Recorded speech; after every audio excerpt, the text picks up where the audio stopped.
मैं Ajit Kumar Singh excellent IAS academy की ओर से आपको मेरा नमस्कार। आज हम चर्चा करने जा रहे हैं पार्श्व प्रवेश या लेटरल एंट्री के ऊपर। संघ लोक सेवा आयोग के द्वारा 17 अगस्त को वैकेंसी जारी की गई थी। सरकार के विभिन्न विभागों और मंत्रालयों के अंतर्गत सचिव, उपसचिव और निदेशकों की पदों की भर्ती के संबंध में, और इसके अंतर्गत पार्श्व प्रवेश के माध्यम से इन पदों पर भर्ती करने के लिए विज्ञप्ति जारी की गई थी और एडवर्टीजमेंट निकाले गए थे, जिसे कि 20 अगस्त को यूपीएससी ने सरकार के कहने पर वापस ले लिया और ये एक बहुत बड़े राजनीतिक मुद्दे के रूप में उभरा। विपक्ष के द्वारा विशेष रूप से राहुल गांधी के द्वारा ये आरोप लगाया गया कि सरकार आरक्षण की व्यवस्था को बाईपास करके पार्श्व प्रवेश या लेटरल एंट्री के माध्यम से उच्च पदों पर भर्ती कर रही है और इसके माध्यम से जो अनुसूचित जाति, अनुसूचित जनजाति या अन्य पिछड़े वर्गों का आरक्षण है, उस आरक्षण को समाप्त कर रही है या उनके हक को छीन रही है। शायद राहुल गांधी के और विपक्ष के अन्य नेताओं के और अपने ही गठबंधन के कुछ नेताओं, विशेष रूप से चिराग पासवान जैसे नेताओं के दबाव में आते हुए सरकार के कार्मिक मंत्रालय के कहने पर संघ लोक सेवा आयोग ने 17 अगस्त को अपने द्वारा जारी किए गए उस विज्ञापन को वापस ले लिया। अब यहाँ पर हमें इसके दो एंगल को देखना होगा। एक तो लेटरल एंट्री क्या है और इसकी ज़रूरत क्यों पड़ी, और दूसरा कि क्या लेटरल एंट्री आरक्षण को समाप्त करता है या इसके माध्यम से समाज के कमज़ोर वर्ग के हक को छीनने की कोशिश की जा रही है, यह वास्तव में इसका कुछ अन्य कारण है। सबसे पहली बात कि लेटरल एंट्री है क्या, तो जो लोग लोक प्रशासन के छात्र होंगे वो जानते हैं कि संघ लोक सेवा आयोग के माध्यम से सिविल सेवा परीक्षा का आयोजन किया जाता है और उसके माध्यम से भारतीय प्रशासनिक सेवा अर्थात आईएएस में भर्ती की जाती है। और जो लोग भारतीय प्रशासनिक सेवा के सदस्य होते हैं या अन्य सेंट्रल सर्विसेज के सदस्य होते हैं, जैसे सेंट्रल सेक्रेटेरिएट सर्विस या केंद्रीय सचिवालय सेवा के, उन लोगों को आगे चल करके सचिवालय में उच्च पदों पर नियुक्ति दी जाती है और उन्हीं लोगों को कैबिनेट सेक्रेटरी से लेकर के विभागीय सचिव, संयुक्त सचिव, उप सचिव इत्यादि सबसे ऊपरी पदों पर मंत्रालयों और विभागों के अंतर्गत नियुक्त किया जाता है। ये सभी पहले परंपरागत रूप से भारतीय प्रशासनिक सेवा के वरिष्ठतम कर्मठ और जिनका सेवा काल बेदाग रहता था, उन लोगों के माध्यम से ही इन पदों को भरा जाता रहा था। लेकिन समय के साथ साथ ये देखा गया कि शासन प्रशासन में विशेषज्ञता दिनों दिन बढ़ती जा रही है। शासन प्रशासन के कार्य और अधिक टेक्निकल होते जा रहे हैं और अधिक चुनौतीपूर्ण होते जा रहे हैं। इसलिए सामान्य स्नातक पृष्ठभूमि से भारतीय प्रशासनिक सेवा के अंतर्गत चयनित होने वाले जो प्रशासनिक अधिकारी हैं, वह इस प्रकार की विशेषज्ञता, इस प्रकार के विशिष्ट कौशल से युक्त नहीं होते हैं। इसलिए सरकार के अंतर्गत अनेक महत्वपूर्ण पदों पर वे अपेक्षित भूमिका निभाने में सक्षम नहीं होते हैं। यही कारण है कि द्वितीय प्रशासनिक सुधार आयोग, जिसका गठन किया गया था वीरप्पा मोइली की अध्यक्षता में मनमोहन सिंह के नेतृत्व वाली यूपीए सरकार के अंतर्गत, तो द्वितीय प्रशासनिक सुधार आयोग ने यह सुझाव दिया था कि प्रशासन में विशेषज्ञता के तत्व का समावेश करने के लिए और केवल सामान्यज्ञ सेवाओं से जिस विशेषज्ञता की पूर्ति नहीं हो पाती, उसकी कमी को दूर करने के लिए लेटरल एंट्री या पार्श्व प्रवेश की व्यवस्था की जानी चाहिए। अर्थात जो भारतीय प्रशासनिक सेवा है, उस सेवा के बाहर के लोगों को, चाहे वह सरकार के विभिन्न निगमों के अंतर्गत काम कर रहे हों या प्राइवेट सेक्टर के अंतर्गत कार्य कर रहे हों, और जिस प्रकार का कार्य कर रहे हैं उस कार्य का उन्हें विशेष अनुभव ज्ञान हो और वह अपने क्षेत्र के बहुत ही अधिक विशेषज्ञ हों और कौशल से युक्त हों, जिनकी कि सरकार के इन विभागों के अंतर्गत विशेष रूप से आवश्यकता है, किंतु वे भारतीय प्रशासनिक सेवा के सदस्य नहीं हैं या उस तरह के लोग पदोन्नति के माध्यम से भी भारतीय प्रशासनिक सेवा के अंतर्गत उपलब्ध नहीं है, तो ऐसे लोगों को अलग से शामिल किया जाना चाहिए और इसी के लिए लेटरल एंट्री या पार्श्व प्रवेश की व्यवस्था की गई। और वर्तमान केंद्र सरकार के द्वारा पहली बार वर्ष 2017 में इसे लागू करने की घोषणा की गई और वर्ष 2019 में इसे लागू किया गया और अभी तक पार्श्व प्रवेश के माध्यम से केंद्र सरकार के विभिन्न मंत्रालयों और विभागों के अंतर्गत 63 लोगों की भर्ती की जा चुकी है और वर्तमान समय में जिसमें 57 लोग कार्यरत हैं। अभी हाल ही में जब 17 अगस्त को संघ लोक सेवा आयोग यूपीएससी के द्वारा जब फिर से पार्श्व प्रवेश के रूप में रिक्तियां जारी की गई, जिसके अंतर्गत की केंद्र सरकार के लगभग 22-23 मंत्रालयों और विभागों के अंतर्गत सचिव, संयुक्त सचिव, उप सचिव और निदेशक जैसे उच्च स्तर के और मध्यम स्तर के पदों पर भर्ती करने की घोषणा की गई, तो इस पर बड़ा विवाद हो गया। और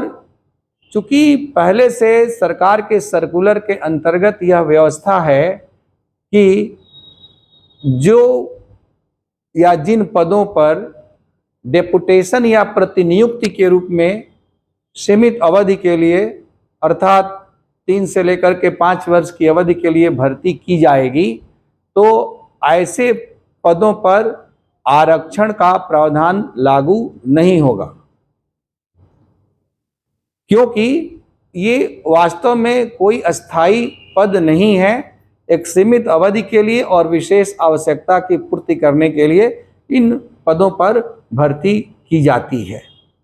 लेकिन हाल ही में इस पर यह विवाद उभरा कि यदि इस तरह से शीर्ष पदों पर, जहां पर कि मेन पॉलिसी मेकिंग का कार्य होता है, नीतियों को निर्मित करने का कार्य होता है, यदि इतने शीर्ष पदों पर वे लोग आएंगे जो पूरी तरह से आरक्षण के कोटे से बाहर के लोग होंगे, तो फिर शासन प्रशासन में समाज के कमजोर लोगों की सहभागिता कैसे हो पाएगी। एक तरह से आरक्षण को बाईपास करने की साजिश के रूप में इस पार्श्व प्रवेश की प्रक्रिया प्रारंभ की गई। ऐसा मैं नहीं कह रहा हूं, ऐसा राहुल गांधी जैसे विपक्ष के नेताओं और अन्य विपक्षी नेताओं के द्वारा कहा जा रहा है और इसका बड़े पैमाने पर विरोध किया जा रहा है। नतीजा ये हुआ कि क्योंकि अन्य दलों के समर्थन से चलने वाली ये वर्तमान मोदी सरकार है, अकेले भारतीय जनता पार्टी को लोकसभा में बहुमत प्राप्त नहीं है, अतएव इनके जो घटक दल हैं, लोक जनशक्ति पार्टी के नेता चिराग पासवान और इसी तरह से जनता दल यूनाइटेड की नेताओं के द्वारा भी इस मुद्दे पर सरकार का विरोध किया गया और सरकार को लगा कि वो पॉलिटिकल इंस्टेबिलिटी या राजनीतिक अस्थिरता का शिकार हो जाएंगे। अतः एक तरह से कहा जाए कि राजनीतिक दबाव के आगे झुकते हुए सरकार ने लोक सेवा आयोग से कहा कि वह इन रिक्तियों को वापस ले ले और यूपीएससी ने उसे 20 अगस्त को वापस लेने की घोषणा कर दी। अब प्रश्न ये उठता है कि यह सिस्टम गलत था और सामाजिक न्याय के विरुद्ध था, तो सरकार ने तथाकथित सामाजिक अन्याय करने की जरूरत क्यों की और एक गलत सिस्टम को अपनाने की कोशिश क्यों की? और दूसरा कि यदि यह सिस्टम सही था, उचित था, तो फिर राजनीतिक दबाव में आकर के देश के शासन प्रशासन को प्रभावित करने की गलत कोशिश क्यों की गई? इसके लिए हमें देखना होगा कि वास्तव में सत्य क्या है। इसमें यह भी आरोप लगाया गया कि इसके माध्यम से यदि लेटरल एंट्री की प्रक्रिया ही चलेगी तो सीधी भर्ती के लिए सीटें कम हो जाएंगी और सीधी भर्ती के अंतर्गत आरक्षण का कोटा पहले से निर्धारित है, उसके माध्यम से समाज के सभी वर्गों का प्रतिनिधित्व इन लोक सेवाओं में होता है। तो जब सीधी भर्ती की सीटें कम होगी तो वहाँ पर समाज के आरक्षित वर्ग की हिस्सेदारी भी उसी हिसाब से कम हो जाएगी और कंपटीशन भी इससे प्रभावित होगा। तो इन कई मुद्दों पर इस पार्श्व प्रवेश या लेटरल एंट्री की पद्धति का विरोध किया गया। लेकिन सोचने की बात यह है कि जब प्रशासनिक सुधार आयोग, इसके साथ साथ नीति आयोग और खुद वित्त आयोग ने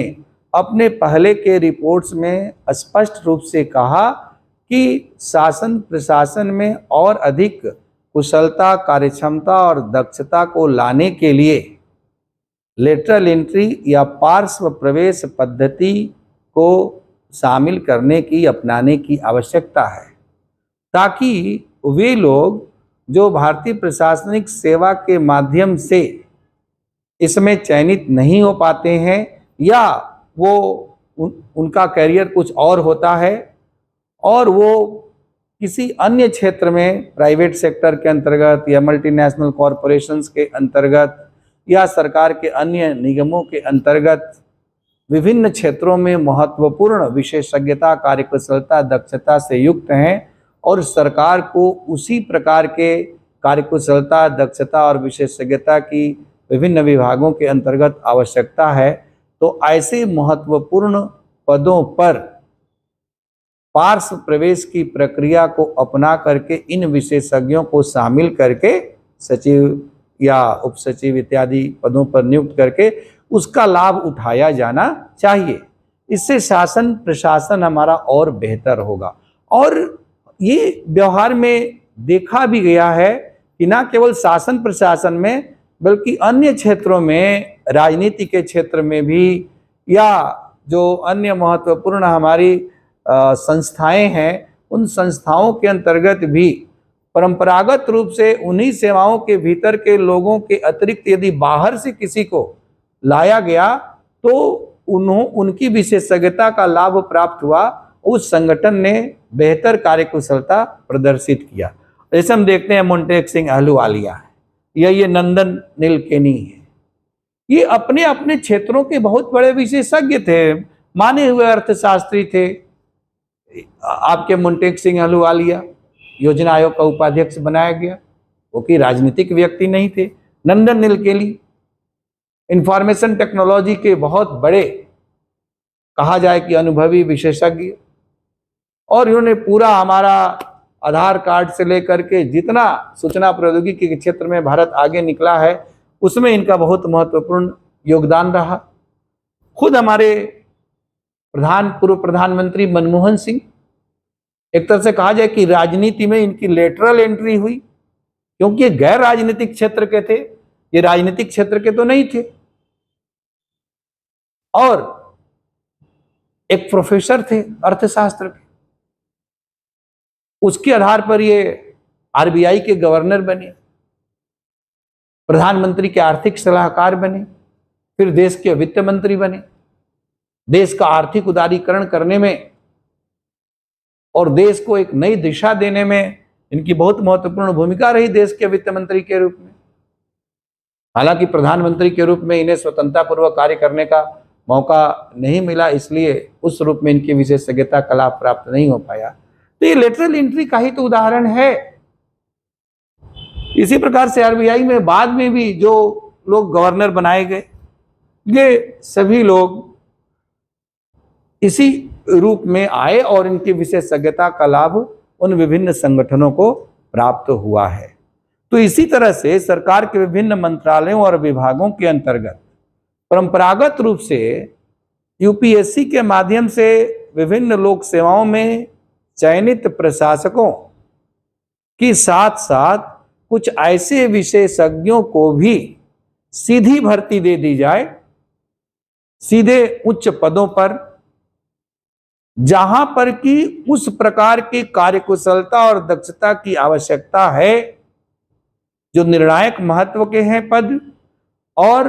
भारतीय प्रशासनिक सेवा के माध्यम से चयनित लोग उस प्रकार की विशेषज्ञता से युक्त ना हो, तो वहां पर इस प्रकार के प्रशासन की बाहर के लोग जो अन्य क्षेत्रों में कार्य करते हुए उस प्रकार का अनुभव प्राप्त किए हुए हैं, उनको शामिल करके हम अपने प्रशासन को और अधिक कार्यकुशल दक्ष बना सकते हैं। इसीलिए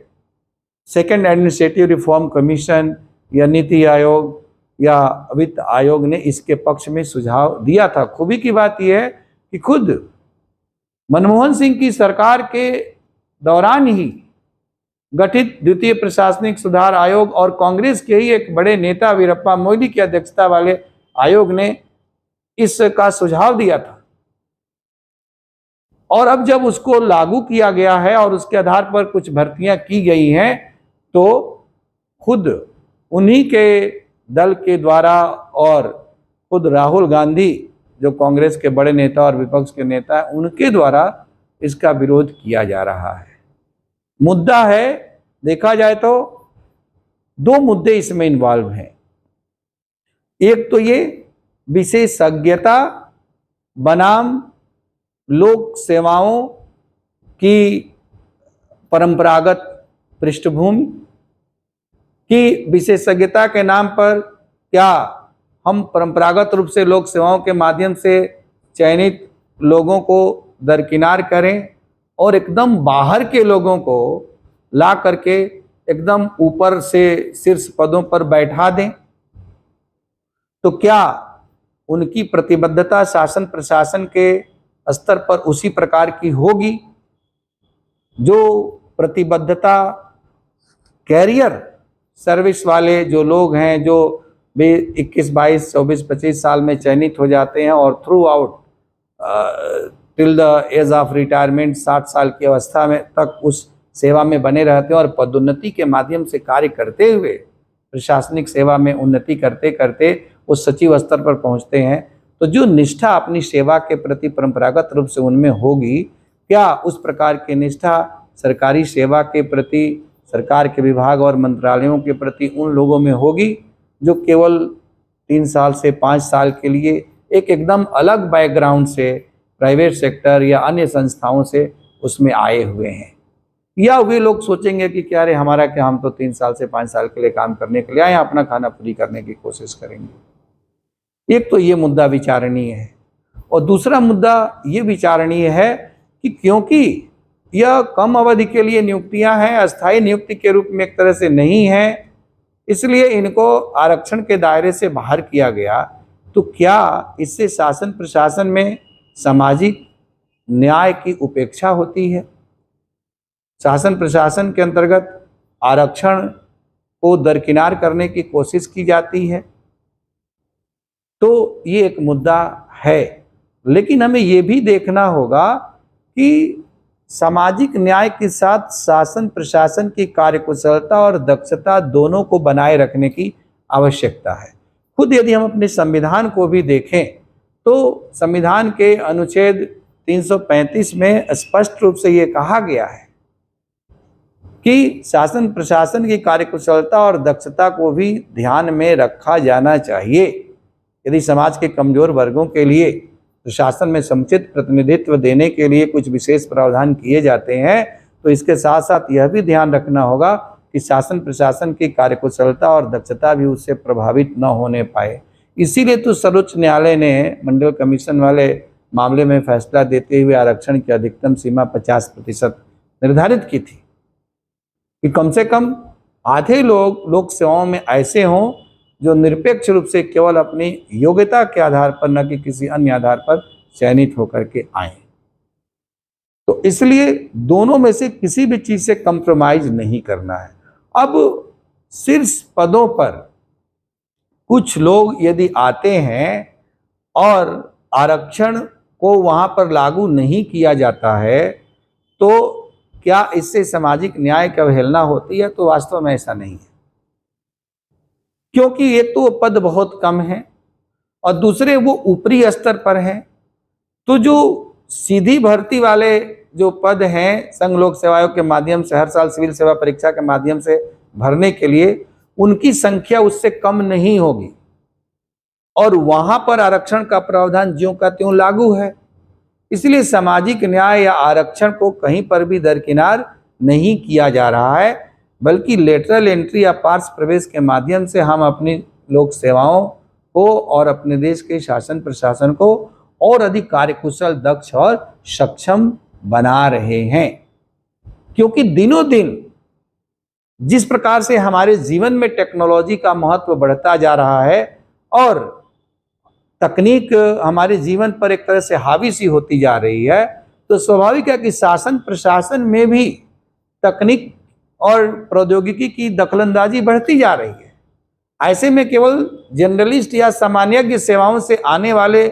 लोगों के माध्यम से शासन प्रशासन की सभी प्रकार की आवश्यकताओं को, चुनौतियों को पूरा करना संभव नहीं होगा। अनेक प्रकार की चीजें हैं, इंफॉर्मेशन टेक्नोलॉजी ने बहुत कुछ बदल दिया है। इसलिए विभिन्न क्षेत्रों के विशेषज्ञों की अब शासन प्रशासन में पहले की तुलना में आवश्यकता अधिक बढ़ गई है। इसी को ध्यान में रखते हुए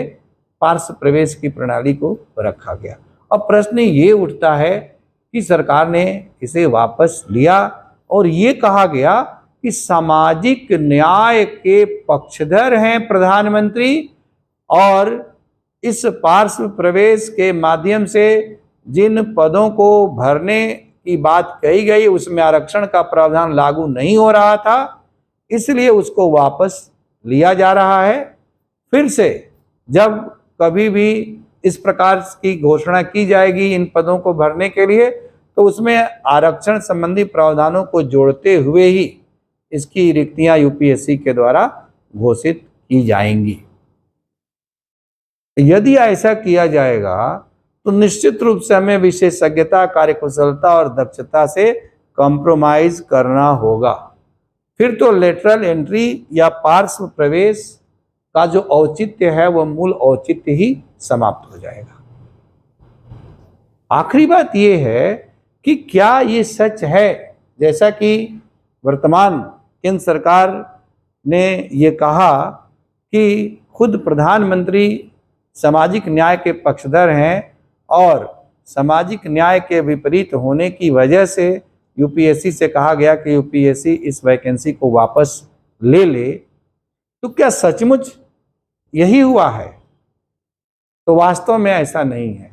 इसे वापस लेने का कारण राजनीतिक है, ना कि सामाजिक न्याय की स्थापना करना। राजनीतिक ये कि गठबंधन की सरकार है, विपक्ष तो विपक्ष, गठबंधन के घटक दलों ने दबाव बनाया, क्योंकि उन घटक दलों का जो अपना वोट बैंक है वह वोट बैंक इससे प्रभावित होता है और इससे उनके जो राजनीतिक संभावनाएं हैं वो प्रभावित होती हैं। इसलिए उन्होंने सरकार पर दबाव बनाया और सरकार उस दबाव के आगे इसलिए झुक गई, यदि ये घटक दल अपना समर्थन वापस लें या सरकार से अलग हो जाएंगे तो यह सरकार ही धराशायी हो जाएगी, राजनीतिक अस्थिरता का वातावरण उत्पन्न होगा। तो सत्ता में बने रहने के लिए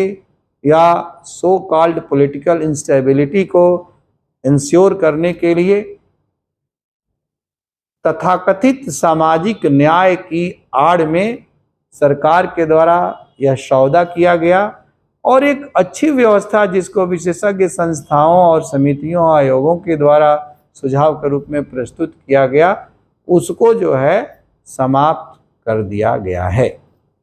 या फिलहाल कम से कम समाप्त नहीं तो स्थगित कर दिया गया है। यहाँ पर एक और चीज विचारणीय है कि संघ लोक सेवा आयोग की स्थिति हास्यास्पद हो गई है। अभी पूजा खेड़कर का मामला आया था, उसमें संघ लोक सेवा आयोग पहले ही से हास्यास्पद स्थिति में आया और इसके बाद ये वैकेंसी संघ लोक सेवा आयोग के द्वारा जारी की गई। हम जानते हैं कि एक संवैधानिक और स्वायत्त संस्था है संघ लोक सेवा आयोग। उसने आखिर क्या सोच करके यह वैकेंसियां जारी की और कैसे सरकार के मोहरे की तरह से सरकार ने कहा और उसने उसको वापस ले लिया। इस प्रकार से हमारे देश की जो संवैधानिक लोकतांत्रिक संस्थाएं हैं, जिसमें यूपीएससी एक बहुत महत्वपूर्ण संस्था है, उसकी गरिमा भी धूमिल होती है। इन सब बातों पर भी सरकार को गौर करना चाहिए कि जब वो अपने राजनीतिक नफे नुकसान को ध्यान में रखते हुए कोई नीति बनाती है या किसी नीति को वापस लेती है, तो बेशक वो ऐसा करे, लेकिन अन्य संवैधानिक संस्थाओं की गरिमा को वो ठेस ना पहुंचाए। आप सब इस विषय पर अपना विचार प्रस्तुत करें। मुझे उम्मीद है कि यह विषय आपको समझ में आया होगा। विशेष रूप से सिविल सेवा परीक्षा के जो छात्र हैं, जो लोक प्रशासन वैकल्पिक विषय को रख करके तैयारी करते हैं, या यहाँ तक कि जो सामान्य अध्ययन का प्रश्न पत्र है उसके अंतर्गत भी यह एक बहुत महत्वपूर्ण मुद्दा है और करंट के अंतर्गत भी एक बहुत महत्वपूर्ण मुद्दा है। इस दृष्टि से मैंने यह वीडियो आपके लिए प्रस्तुत किया। निश्चित रूप से सभी यूपीएससी के परीक्षार्थी भी इससे लाभान्वित होंगे और आम आदमी भी इस मुद्दे को समझ पाएगा। धन्यवाद।